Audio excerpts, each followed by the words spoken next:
14 राज्य, 85 जिले और 355 लोकसभा की सीटें। जी हां, कांग्रेस पार्टी के लिए ये इलाका गले की फांस बना हुआ है, क्योंकि 2019 के लोकसभा चुनाव में इस इलाके में कांग्रेस पार्टी को महज 17 सीटों पर जीत मिली थी। जबकि दूसरी तरफ बात करें इंडिया गठबंधन के सभी घटक दलों की, तो यहाँ पर यह आंकड़ा 67 तक पहुँचता है। लेकिन सीटें हैं 355, यानी कि 240 से ज्यादा सीटों पर यहाँ पर भारतीय जनता पार्टी और उसके सहयोगी घटक दलों ने बाजी मार ली थी और केंद्र की सत्ता पर काबिज हो गए थे। जी हां, हम बात कर रहे हैं 14 जनवरी से शुरू होने वाली राहुल गांधी की भारत न्याय यात्रा के बारे में। राहुल गांधी अपनी भारत जोड़ो न्याय यात्रा का दूसरा पड़ाव मणिपुर के इंफाल से शुरू करने वाले हैं। 14 जनवरी से शुरू होने वाली ये यात्रा करीब 70 दिनों तक चलेगी और यहाँ पर पूर्व से लेकर पश्चिम तक, यानी कि इंफाल से लेकर और मुंबई तक करीब 6600 किलोमीटर की दूरी को तय किया जाएगा। हमारे खास कार्यक्रम देश की हकीकत में आप सभी का स्वागत है।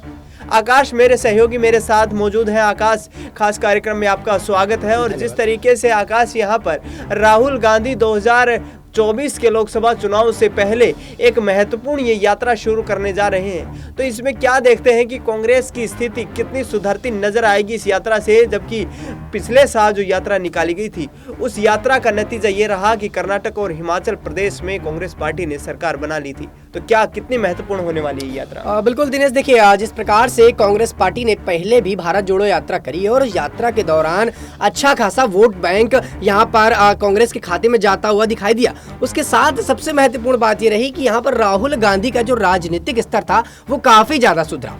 जहाँ पहले राहुल गांधी को लोग पप्पू की तरह देखते थे, वही उनका राजनीतिक करियर भी बना और लोग उन्हें एक राजनेता के तौर पर देखने लगे। भारत जोड़ो यात्रा का सीधा असर चुनाव में भी देखने को मिला और ऐसे में ये जो पड़ाव था, इसको लेकर कहीं ना कहीं राहुल गांधी चाहते थे कि विधानसभा चुनाव से पहले वो यात्रा निकाले, लेकिन उनके मन में ख्याल आया कि लोकसभा चुनाव के लिए हमारे पास क्या है, क्योंकि कांग्रेस पार्टी जिस तरीके से मुंह की खानी पड़ रही सारे चुनाव में, तो बीजेपी से मुंह की दोबारा न खानी पड़े, इसलिए उन्होंने ये न्याय यात्रा दोबारा जो है लोकसभा चुनाव के लिए बचा के रखा। हालांकि अब ये चुनाव यात्रा की जैसे ही घोषणा हुई, तब से ही कोई ना कोई अटकलें यहाँ पर लग रही। पहले मणिपुर का नाम लिया कि मणिपुर से हम शुरुआत करेंगे, तो यहाँ पर मणिपुर सरकार ने कहीं ना कहीं अटकलें लगा दी। अब यहाँ पर हेमंत बिश्व शर्मा ने अपने गुवाहाटी जो है राज्य से कहीं ना कहीं इस पर रोक लगा दी कि वो नहीं कर पाएंगे। उनका ये मानना है कि एक दर्शनी की तरह बातचीत करेंगे, एक इंसान की तरह बात करेंगे तो हम उनको ये इजाजत देंगे। उनका ये मानना है कि जो हमारे राज्य हैं, हमारी जो सड़कें हैं, जहाँ पर ये जाना चाहते हैं वहाँ पर मेडिकल कॉलेजेस ज्यादा हैं,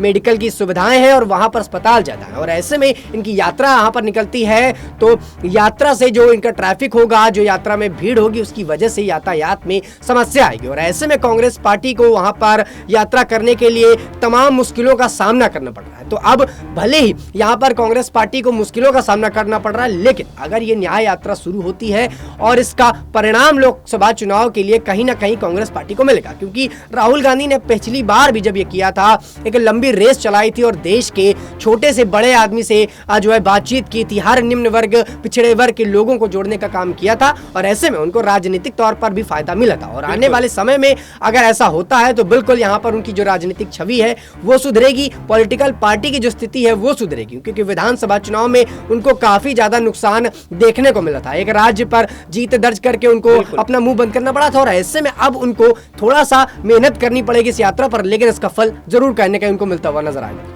आकाश, जिस तरीके से यात्रा निकाली जाएगी, 355 सीटें आती हैं इस इलाके में, भारतीय जनता पार्टी की स्थिति यहाँ पर काफी मजबूत है।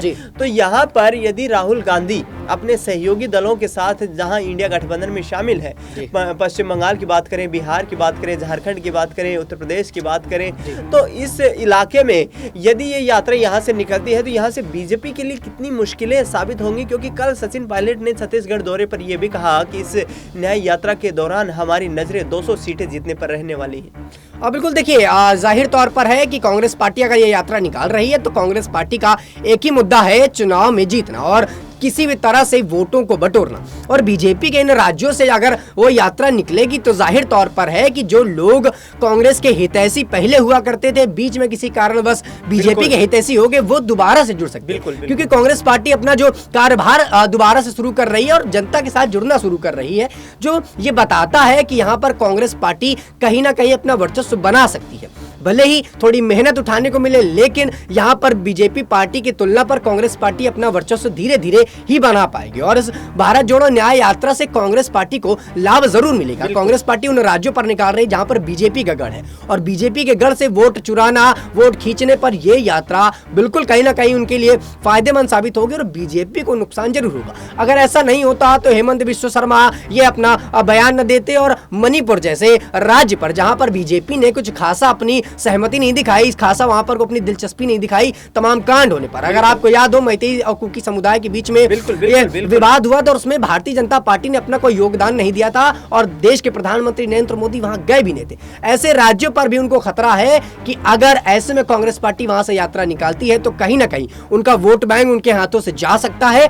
और मणिपुर में तो खुद राहुल गांधी गए थे उस दौरान लोगों से मिलने, तब वो हिदायत दे के आए थे कि आप चिंता न करें, आपके लिए कुछ न कुछ किया जाएगा। शायद यही एक बड़ी वजह थी कि यहाँ पर राहुल गांधी के दिमाग में आया कि मणिपुर एक ऐसा राज्य है, अगर यहाँ से यात्रा शुरू की गई तो वोट मिलेगा और भारतीय जनता पार्टी को यहाँ पर मुंह की खानी पड़ सकती है। और लोग जिस प्रकार से वहां के परेशान हुए, तो ऐसे में वो कांग्रेस के साथ जरूर जुड़ेगा। तो यही कहीं ना कहीं दो तीन वजहें रही जिसकी वजह से न्याय यात्रा शुरुआत भी की गई और इसका जो स्टार्टिंग पॉइंट था उसको मणिपुर रखा गया। हालांकि ये यात्रा शुरू होती है तो बीजेपी को इससे जरूर कहीं ना कहीं समस्या उत्पन्न होगी और बीजेपी नहीं भी चाहेगी कि यह यात्रा संपन्न हो, और कांग्रेस पार्टी इसमें पूरा अपना दम लगाकर वोट बटोरने का प्रयास जरूर करेगी। तो जिस तरीके से आपने मेरे सहयोगी आकाश से समझा कि लगातार भारत जोड़ो यात्रा की जो तमाम प्लानिंग है उसको नेस्तनाबूद करने के लिए यहाँ पर भारतीय जनता पार्टी के तमाम मुख्यमंत्री, चाहे वो हिमंता बिस्वा शर्मा हो या फिर बिप्लब देब जो कि मणिपुर में उस तमाम घटना के दौरान एक तरीके से मूक दर्शक बने हुए थे और मैतेई और कुकी समुदाय के बीच 3 महीनों तक चले उस संग्राम के दौरान काफी ऐसी घटनाएं सामने आई जहां पर बिप्लब देब के ऊपर सवाल खड़े होते नजर आए। आकाश, आखिरी छोटा सा सवाल कि यहाँ पर जिस तरीके की स्थिति अब बनती नजर आ रही है, राम मंदिर को यहाँ पर मुद्दा बनाएगी बीजेपी निश्चित तौर पर, तो कांग्रेस पार्टी का यहाँ से जो दूर हटना, इसको राजनीतिक मुद्दा बनाने से दूर हटना क्या उनके लिए नुकसानदायक हो सकता है? देखिए इसके दो पहलू। अगर साफ तौर पर देखा जाए तो एक तरफ बीजेपी पार्टी का ये मानना है कि कांग्रेस पार्टी राम को काल्पनिक बताती है तो उनको निमंत्रण नहीं देना चाहिए। कुछ नेताओं का ये मानना है कि निमंत्रण के वो जो है भागीदार भी नहीं, उनको निमंत्रण नहीं देना चाहिए। लेकिन कांग्रेस पार्टी का ये मान रहा है कि ये राम मंदिर के नाम पर जो राजनीति कर रहे हैं ये गलत है। राम मंदिर के नाम पर आरएसएस बीजेपी अपनी राजनीतिक रोटियां सेक रही है। ये बड़ा कारण है कि यहाँ पर कांग्रेस पार्टी इस पूरे निमंत्रण पर नहीं जा रही। यहाँ तक कि कांग्रेस पार्टी की तमाम नेता, सुप्रिया श्रीनेत की बात कर लीजिए, पवन खेड़ा का खुद बयान आता और ये बताते हैं कि बीजेपी पार्टी होती कौन है, किसी को निमंत्रण देने वाली, किसी को बुलाने वाली।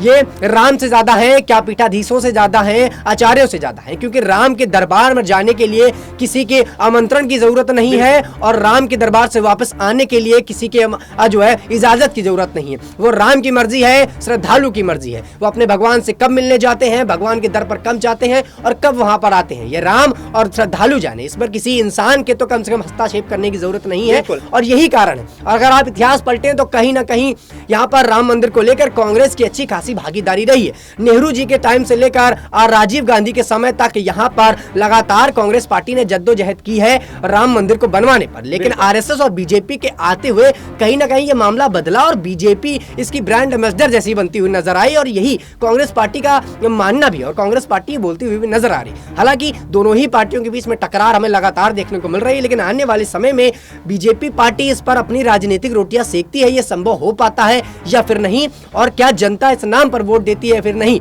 और क्या कांग्रेस पार्टी आने वाले समय पर इस पूरे मुद्दे पर लेकर अपनी और क्या प्रतिक्रिया देती है। क्या कांग्रेस पार्टी राम मंदिर जाती है या जिस प्रकार से निमंत्रण ठुकरा दिया है आगे मिलने जाएगी, राम मंदिर के दर्शन करेगी या फिर नहीं, ये अपने आप में सवाल है और आने वाले वक्त पर ये धीरे धीरे करके साफ होते हुए नजर आएंगे। बिल्कुल, तो आपका तमाम जानकारी साझा करने के लिए बहुत धन्यवाद। जिस तरीके से आने वाले चुनाव में जहां एक तरफ मंदिर का मुद्दा है तो दूसरी तरफ भारत न्याय यात्रा के तहत बेरोजगारी, महंगाई, किसानों के मुद्दे पर कांग्रेस पार्टी यहां पर अपनी राजनीतिक यात्रा को शुरू करने वाली है। और अब देखना यह होगा कि देश की जनता किस आधार पर यहां पर मतदान में उनका भविष्य तय करती है, किस आधार पर मत पेटी में उनका भविष्य बंद करती है, और क्या यहां से कांग्रेस पार्टी जो दावा करती रही है 200 सीटें जीतने का भारत जोड़ो न्याय यात्रा के तहत, इस मिशन में कितनी सफल हो पाएगी, इन तमाम सवालों ने अब जन्म ले लिया है।